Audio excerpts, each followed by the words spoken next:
Refine கார்பு அங்கே சாப்பிடுவாங்க. ஆனால் சாப்பிட்ற முறைன்றது வேற மாதிரி இருக்கும். ரிஃபைன் கார்புன்னு நான் சொல்கிறது எப்படின்னா பிரெட்டை வந்து அங்கேருந்து வாங்கிட்டு வருவாங்க. வாங்கிட்டு வந்து நிறைய பேர் அப்படியே சாப்பிட மாட்டாங்க, ஃப்ரிட்ஜில் வச்சுருவாங்க.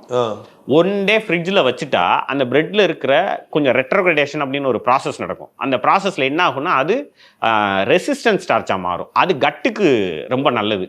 ஸோ அந்த மாதிரி எல்லாத்தையும் எப்படி அவங்களுக்கு நல்ல விஷயமா மாற்றி அதை செய்ய முடியுமா அப்படின்னு பார்ப்பாங்க. ஆனால் இதை நீங்கள் அப்படியே சாப்பிடுங்கன்னு சொன்னீங்கன்னா அவங்க பெரும்பாலும் சாப்பிட மாட்டாங்க. இப்போ நம்ம பொட்டேட்டோ நம்ம சாப்பிடுவோம். பொட்டேட்டோவை வந்து அவங்க பெரும்பாலும் எப்படி சாப்பிடுவாங்கன்னா ஃப்ரீஸ் பண்ணி சாப்பிடுவாங்க. ஃப்ரீஸ் பண்ணி திரும்ப சாப்பிடுவாங்க. அப்படி ஃப்ரீஸ் பண்ணி சாப்பிடும்போது பொட்டேட்டோவில் இருக்க அந்த சிம்பிள் கார்பு அகைன் அந்த ரெட்ரோகிரடேஷன் ப்ராசஸில் கட்டுக்கு தேவையான ரெசிஸ்டன்ஸ் ஸ்டார்ச்சாக மாறும். இப்போ ஸ்வீட் பொட்டேட்டோவும் அப்படி சாப்பிடுவாங்க. இப்படி எதெல்லாம் அவங்களால சாப்பிட முடியுமோ அதெல்லாம் அப்படி தான் சாப்பிடுவாங்களே. இப்போ நீங்கள் கொண்டு போய் அப்படியே குக் பண்ணி கொடுத்தீங்க அப்படின்னா டேஸ்ட் வேணால் பண்ணுவாங்களே தவிர அதை தொடர்ந்து சாப்பிடவே மாட்டாங்க. ஒரு ஆசைக்கு ஒரு நாள் வேணால் நம்ம ஊர் கடைகளில் போய் நான் சாப்பிட்றது அந்த மாதிரிலாம் இருக்கும்.